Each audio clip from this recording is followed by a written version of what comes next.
શ્રી કૃષ્ણ. વિદ્યાર્થી મિત્રો, જય શ્રી કૃષ્ણ. કેમ છો? મજામાં ને? લેક્ચર નંબર 7 આપણે આવી ગયા છીએ અને મોસ્ટ આઈએમપી ટોપિક ચાલી રહ્યો છે પ્રક્ષિપ્ત ગતિ. તો લેક્ચર નંબર 7 છે પ્રક્ષિપ્ત ગતિ છે. આજે લગભગ આ ચેપ્ટરની થિયરી કમ્પ્લીટ પણ થઈ જાય. શું છે પ્રશ્ન આપણી સામે? ગયા વખતે આપણે પ્રક્ષિપ્ત ગતિ કરતા પદાર્થના ગતિપથનો સમીકરણ મેળવ્યું હતું. એ ઉપરથી આપણને એટલી તો ખબર પડી કે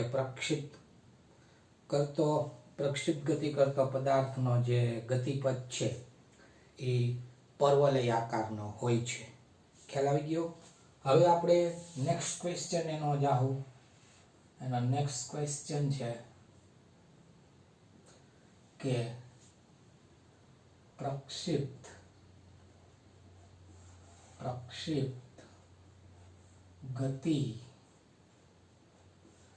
ગતિ કરતા પદાર્થની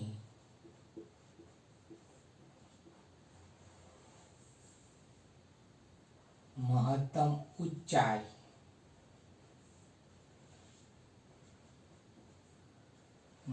ઊંચાઈ અને તે માટે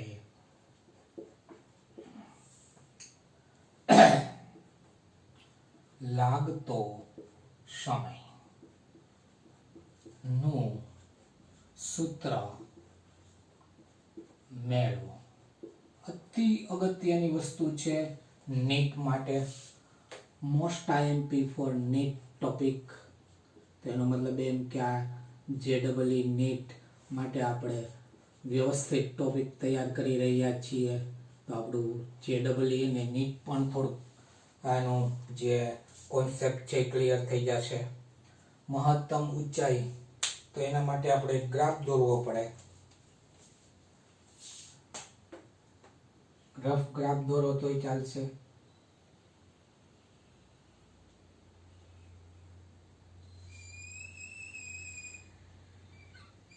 આ એક્સ અક્ષ અને આ વાય અક્ષ ખ્યાલ છે.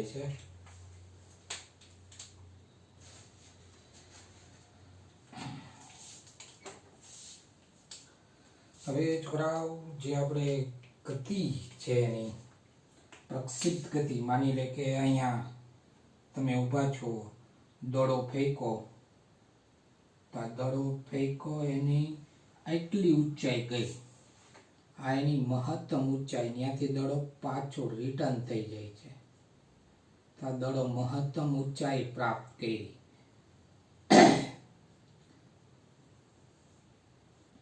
h મહત્તમ ઊંચાઈ. અને આ માટે લાગતા સમયને, મહત્તમ ઊંચાઈ પ્રાપ્ત કરવા માટે લાગતા સમયને આપણે શું કહેશું? t. બરાબર? તો ડાયરેક્ટ જ લખશું આની બધી વસ્તુ. તો કે અહીંયા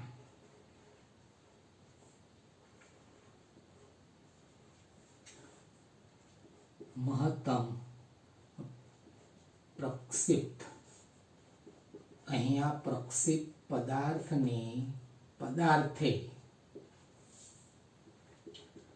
પ્રાપ્ત કરેલી મહત્તમ ઊંચાઈ h અને તે માટે લાગતો સમય t છે. તો આપણને ખબર છે કે આ કઈ અક્ષ કહેવાય? તો ક્યાં તો સાહેબ વાય અક્ષ કહેવાય. પછી બીજું હું? તો કે મહત્તમ ઊંચાઈ એનો વાય ઘટક છે, આવડો આ વી છે, એ આપણે 0 લઈ લઈએ. રેડી ને? પ્રારંભિક વેગ ને v0 છે, આપણે ખબર છે કે v0 જેટલા વેગથી ફેંકવામાં આવ્યો. અને આપણને ખબર છે કે એની નીચેની ગુરુત્વ પ્રવેગની દિશા -j cap g j cap છે, એ ખબર છે. તો હવે અહીં તેના વાયામ માટે પદાર્થના પ્રક્ષિપ્ત પદાર્થના વેગનું સૂત્ર શું આવશે? vy બરાબર v0 sin theta minus gt. આપણે અત્યારે સમય શોધી રહ્યા છીએ. હું શોધી રહ્યા છીએ સમય. પછી મહત્તમ ઊંચાઈ શોધશું. તો આપણને ખબર છે કે આ 0 થઈ જાય, તો v0 sin theta minus gt. gt ને આ બાજુ આવવા દો એટલે પ્લસ થઈ જાય, તો gt બરાબર v0 sin થીટા, તો t is equal to v0 sin theta છેદમાં g. તો મહત્તમ ઊંચાઈ પ્રાપ્ત કરવા માટે લાગતો સમય આપણને અહીંયા મળી ગયો છે. હવે આપણે શું જોઈએ છે બીજી વસ્તુ? તો કે આપણે હવે મહત્તમ ઊંચાઈ જોઈએ છે. શું જોઈએ છે? મહત્તમ ઊંચાઈ. મહત્તમ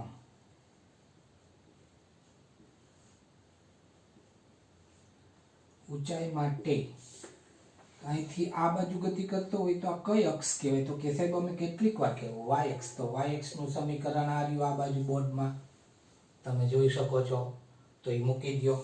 તો y is equal to v0 sin theta t minus 1/2 g t square માં t આપણને મળી ગયો v0 sin theta ના છેદમાં g મુકતા. તો આપણને મહત્તમ ઊંચાઈ મળી જાય. શું આવશે? v0 sin theta, t ની જગ્યાએ v0 sin theta ના છેદમાં g minus 1/2 g t નો સ્ક્વેર બરાબર તો કે v0 square sin square theta છેદમાં g સ્ક્વેર. રેડી? દેખાય છે? પરફેક્ટ દેખાય છે. હવે કાઢી નાખો. અહીંયા લખીએ, સાદું રૂપ આપીએ. તો y ની જગ્યાએ આપણે મહત્તમ ઊંચાઈ લઈએ છીએ તો h લખી નાખું. v0 ગુણ્યા v0 એટલે v0 સ્ક્વેર થાય. sin થીટા ગુણ્યા sin થીટા એટલે sin સ્ક્વેર થીટા થાય. છેદમાં g એમ ના એમ.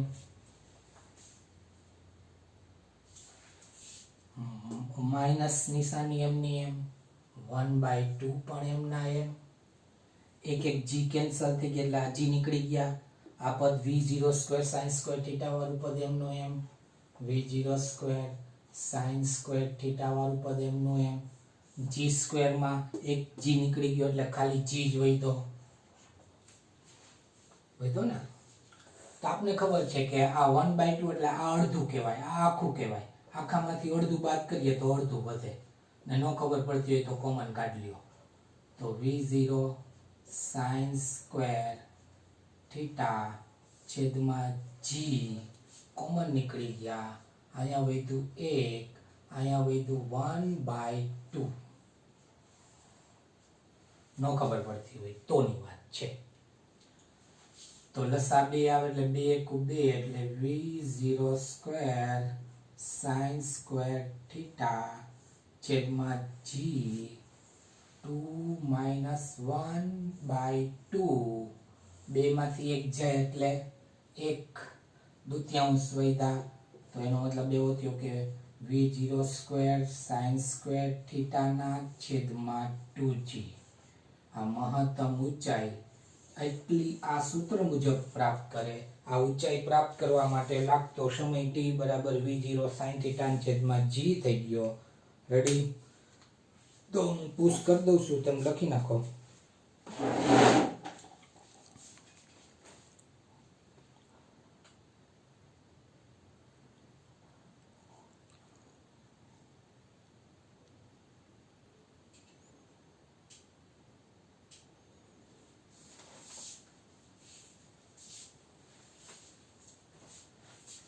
ચાલો વિદ્યાર્થી મિત્રો, તમે જોઈ શકો છો કે કુલ ઉડ્ડયન સમયનું સૂત્ર મેળવવાનું છે.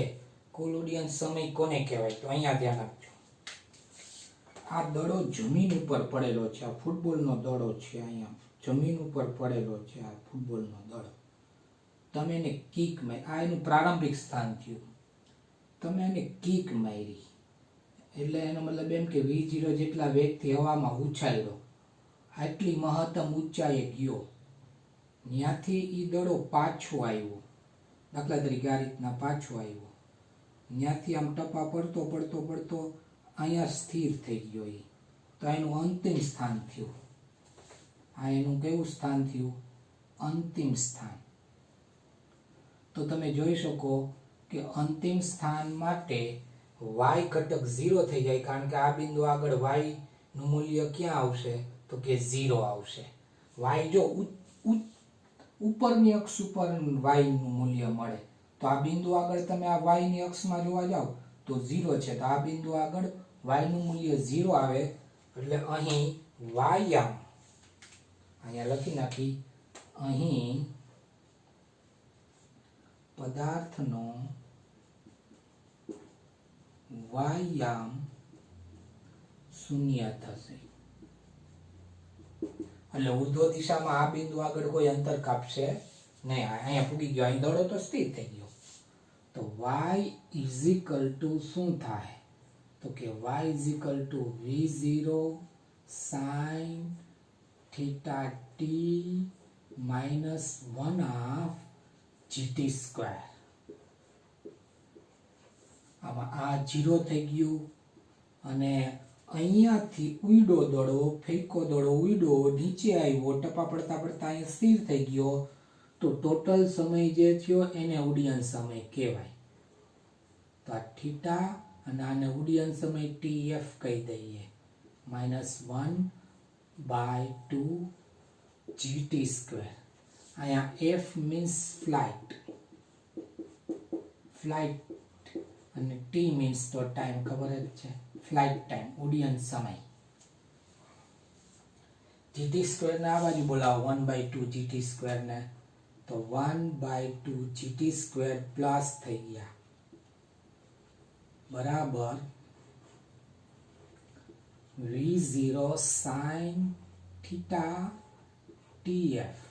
એક tf ઉડી ગયા અને tf આ બાજુ એક વધ્યો, એને સૂત્રનો કરતા બનાવી તો બે ઓલી બાજુ જાય એટલે 2v0 sin થીટા છેદમાં શું આવશે? g.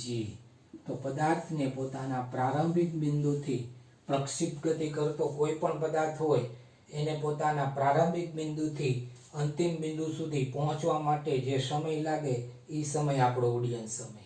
ઓલો સમય આપણો ઊંચાઈ પ્રાપ્ત કરવા માટેનો હતો, એટલે લોચા કરતા નહીં. રેડી? તો લખી લ્યો, પછી આગળ વધીએ. તો હાલો આગળ વધી જ લઈએ. હવે પછીનો પ્રક્ષિપ્ત ગતિનો છેલ્લો પોઈન્ટ છે અને મોસ્ટ આઈએમપી પ્રશ્ન પણ છે. અવધિ એટલે શું? અવધિનું સૂત્ર મેળવો.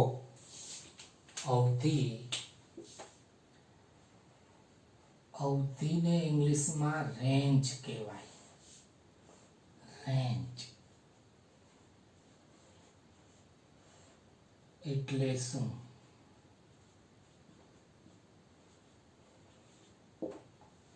તેનું સૂત્ર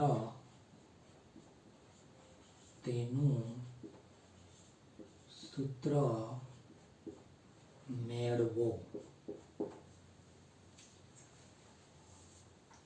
ઓકે, તો વ્યાખ્યા તો પદાર્થને પોતાના પ્રારંભિક સ્થાનથી અંતિમ સ્થાન સુધી બરાબર ચીકી નાખીએ એટલું તો રહે.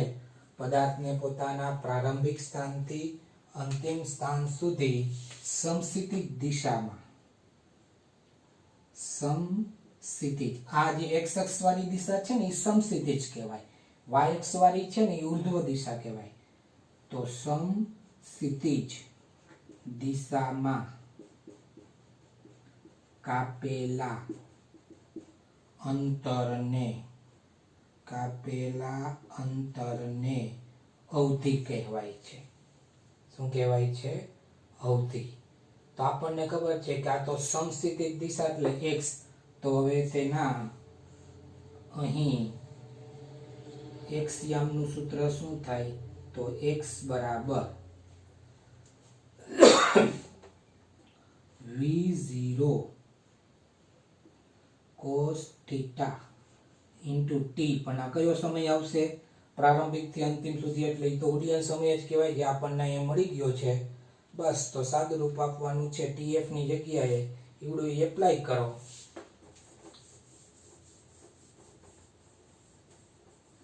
અને આ જે અંતર છે એને આપણે અવધિ કહીએ છીએ. તો x ની જગ્યાએ હું r લઈ લઉં. રેડી? અને v0 cos θ m ના m, v0 cos θ m ના m. tf એટલે કુલ ઉડ્ડયન સમય. કારણ કે આપણને ખબર છે કે આ વ્યાખ્યા પ્રમાણે જે સમય આવશે એ ઉડ્ડયન સમય જ થાય. તો એ અહીંયા મૂકી દઉં. 2v0 sin θ છેદમાં g. રેડી ને? ઓકે. સમસ્થિતિ દિશા છે x દિશામાં, જેની સમસ્થિતિ દિશા એટલે x જ વાળું સૂત્ર અહીં લેવું પડે. ખ્યાલ આવી ગયો ને? તો હવે આપણને ખબર પડી ગઈ કે v0 ગુણ્યા v0 એટલે તો v0 સ્ક્વેર થાય ઇન્ટુ 2 પહેલા લખું, sin θ પહેલા લખું અને પછી cos θ લખું. તો આ તો તમારે એક સરસ મજાનું સૂત્ર આવી ગયું. હવે આની કઈ જરૂર છે નહીં. તો જ્યારે તમે આપણી 11 સાયન્સની ચોપડી જે છે એની પાછળની સાઈડમાં તમે જોશો, પહેલો ભાગ જ હાલે છે ભાઈ આ. તો પહેલા ભાગની પાછળની સાઈડમાં ત્રિકોણમિતિના સૂત્ર જોશો તો એમાં એક સૂત્ર આવું છે કે sin 2θ is equal to 2 sin θ into cos θ. આપણે કેટી સાહેબના ગણિતના ત્રિકોણમિતિના લેક્ચર ભરજો, જેને પૂછી જોજો સાહેબ ત્રિકોણમિતિ લેક્ચર, ત્રિકોણમિતિ ચાલે ને ત્યારે અમને એની લિંક મોકલજો. કારણ કે આપણે વિદ્યાર્થી મિત્રો ફિઝિક્સની અંદરમાં ગણિત એટલું જેટલું પ્રબળ હશે એટલું ફિઝિક્સ પ્રબળ થશે. તો ખાસ કરીને ત્રિકોણમિતિ આપણે ઘણી જગ્યાએ ઉપયોગમાં લેશું. તમને ખબર છે, જો અહીંયા જ આવ્યું, આ તમને ખબર ન હોય 2 sin θ into cos θ નું સૂત્ર શું થાય? 2 sin θ into cos θ નું સૂત્ર sin 2θ થાય.